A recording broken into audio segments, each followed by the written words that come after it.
धर्मानुपाति धर्मी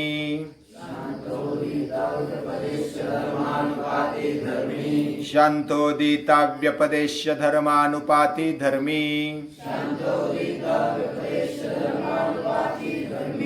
शांतोदिताव्यपदेश्य धर्मानुपाति धर्मी एतेन भूतेन्द्रियेषु धर्मलक्षणावस्था परिणामा व्याख्याताः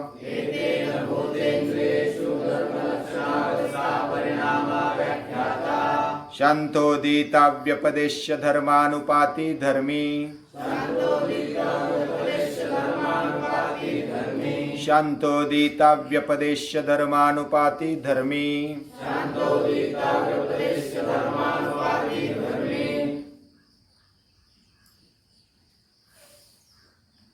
अगर कोई नाटक चल रहा है या तो पिक्चर चल रहा है तो वो पिक्चर या तो नाटक के लिए रंगभूमि चाहिए, स्टेज चाहिए। अगर चित्रपट है तो उसके लिए पर्दा तो चाहिए, कम से कम दीवार, सफेद रंग वाली दीवार चाहिए। और वो दीवार या तो पर्दा जब स्थिर रहता है तो उस पर चित्र चलते हैं, पिक्चर चलता है। नाटक में रंगभूमि स्थिर है इसलिए उस पर नाटक चलता है। अगर रंगभूमि ही नहीं होगी या तो पर्दा ही नहीं होगा तो नाटक या तो पिक्चर कैसा चलेगा? वो चल ही नहीं सकता है, दिख ही नहीं सकता है। हम चल सकते हैं क्योंकि भूमि हमारे नीचे है। हम तैर सकते क्योंकि पानी है, पानी के नीचे भूमि है, इसलिए चल सकते हैं।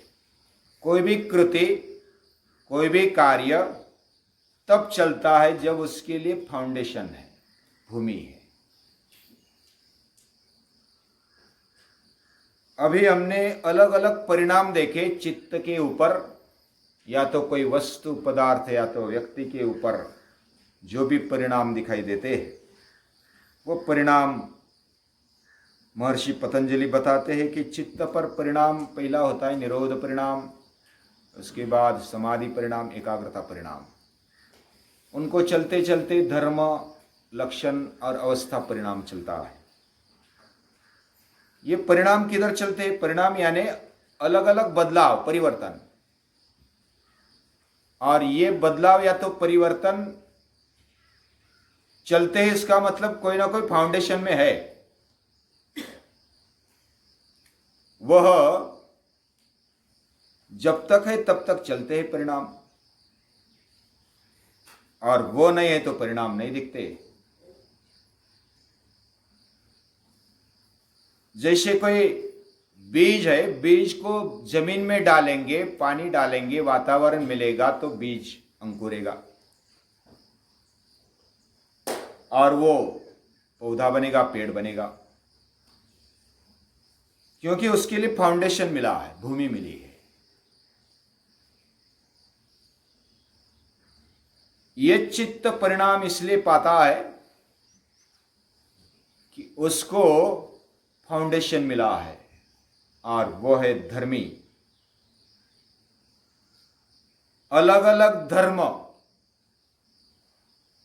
उस पर दिखाई देते हैं, जो बदलाव है, रूप है, रंग है, आकार है, अलग अलग धर्म है।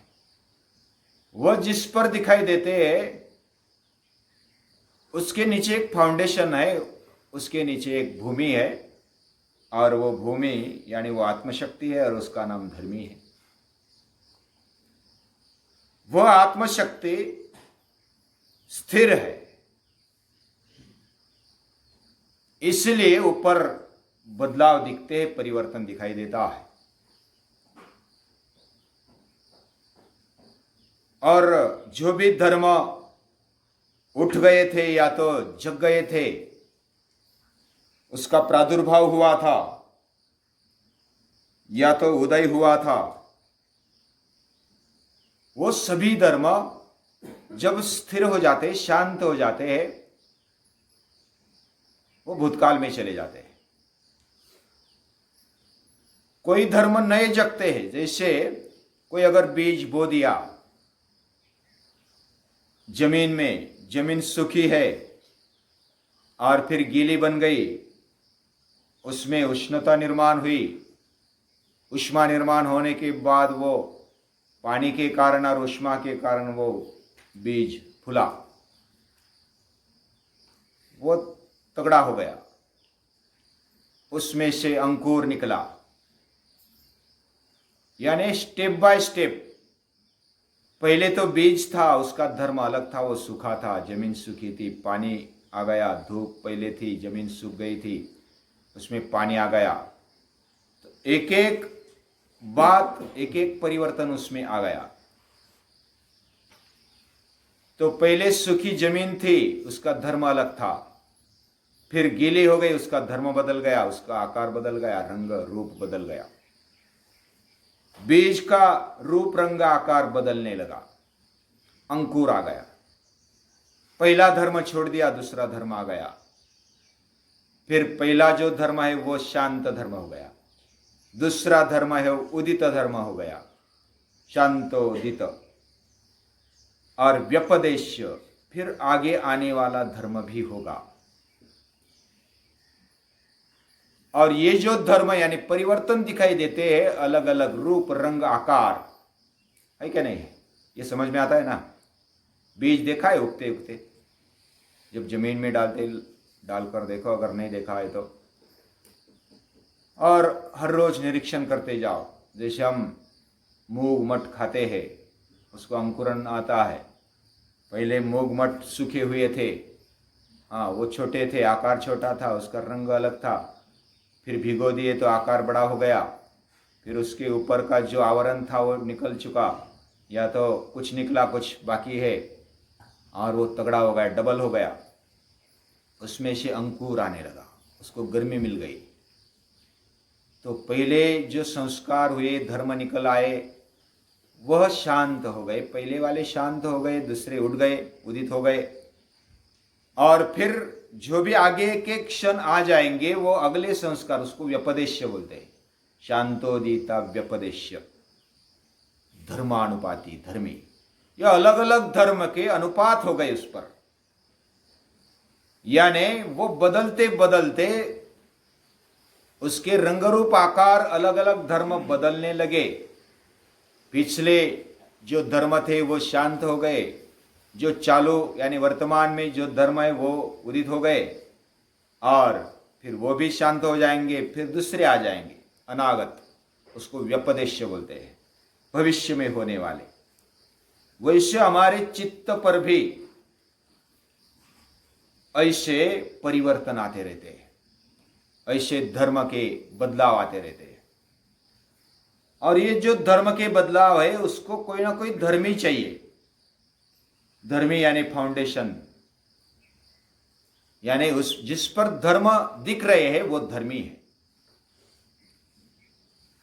यानी जैसे मिट्टी का घड़ा बन गया, पहले माटी में पानी डाला, मिट्टी में पानी डाला, वो गीली हो गई, फिर कीचड़ बनाया, गोला बनाया, फिर मटका बनाया, फिर वो गीला है सुखा दिया, उसको पॉलिश किया, वो पक्का बन गया, और फिर फूट गया समझो, फिर वापस आ गया, मिट्टी बन गई।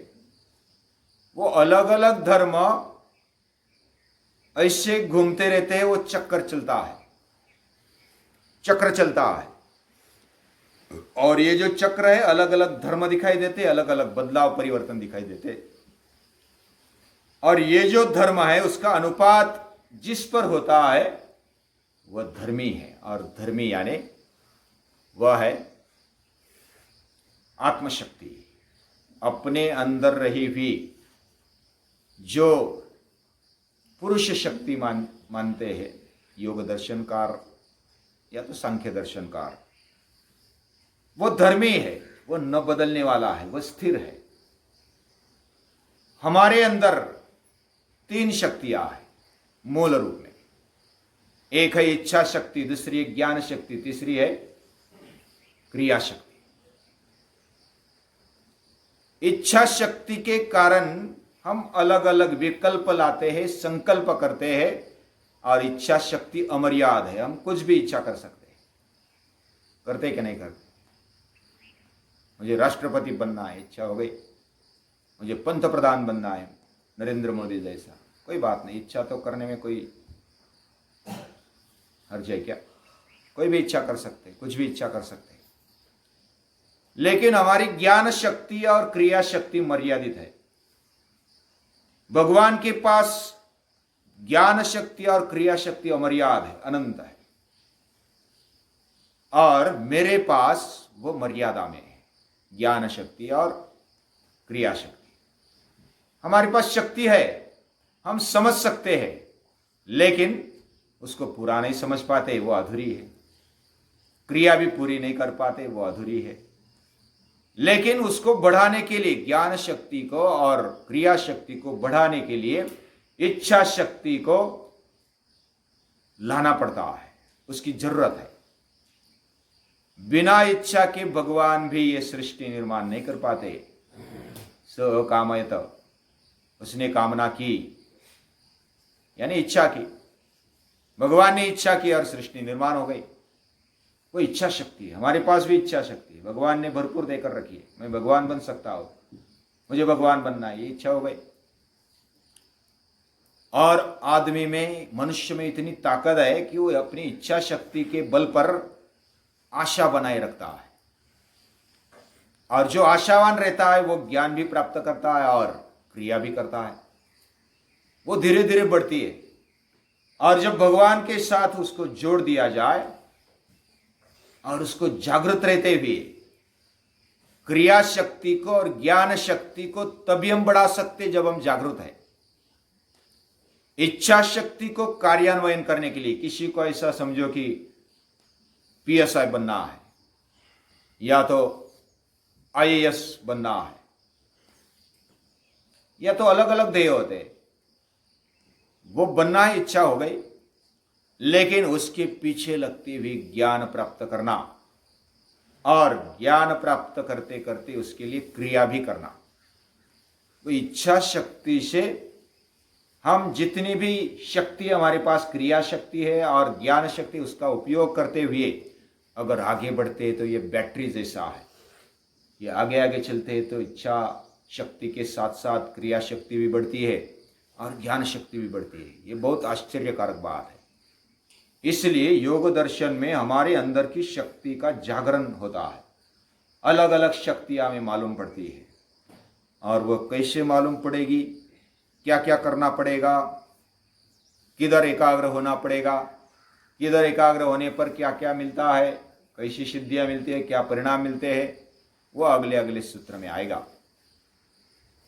और ये जितना भी अध्ययन करेंगे, बारीकी से उसका सूक्ष्म निरीक्षण करेंगे, अपने जीवन में लाने के लिए कोशिश करेंगे।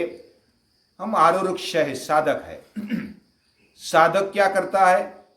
चलता है, मेहनत करते रहता है, निरंतर वो आगे बढ़ता है। सतु दीर्घ काल निरंतर्य सत्कारा सेवितो दृढ़वो में, और उसकी शक्ति बढ़ती है, क्रिया शक्ति बढ़ती है, ज्ञान शक्ति बढ़ती है, इच्छा शक्ति तो उसके हर एक के पास होती ही है। तो इसका कार्यान्वयन करने के लिए हमें पुरुषार्थ की आवश्यकता होती है। पुरुषार्थ यानी जैसे हमने पहले पाद में एक सूत्र देखा था, श्रद्धा वीर्य स्मृति समाधि प्रज्ञापूर्वक मितरेशाम। हमें पुरुषार्थ के साथ श्रद्धा, वीर्य, स्मृति, समाधि और प्रज्ञा, इनको साथ लेकर आगे बढ़ना है और इन शक्तियों का जागरण करना है। हर कोई कर सकता है, जो भी मनुष्य है, छोटे से लेकर बड़े तक वो कर सकते हैं, और ये योग की शक्ति है। उन शक्तियों का परिचय इस विभूतिपाद में दिया है। विभूतिपाद यानी ऐश्वर्य योग का। इसको देखेंगे तो हमें भी इच्छा होगी कि आकाश में उड़ना है तो कैसे उड़ेंगे, ये भी शक्तियाँ दी है। छोटा बनना है, बड़ा बनना है, अलग अलग शक्तियाँ हैं। अब अभ्यास करने के लिए तो कोई दिक्कत नहीं है, अभ्यास कर सकते हैं। भले हम कर सकेंगे या नहीं सकेंगे वो अगली बात है, लेकिन अभ्यास करते करते जो भी शक्तियां हमें प्राप्त करनी है, हमें इच्छा होती है कि शक्तियां प्राप्त करें, लेकिन हमारा उद्देश्य बड़ा होना चाहिए, और वो उद्देश्य भी बड़ा रहे। महर्षि पतंजलि एक एक बात को बताते हैं। लेकिन वो एक ही दिन में देखने जैसी बात नहीं है, देखेंगे हर रोज़।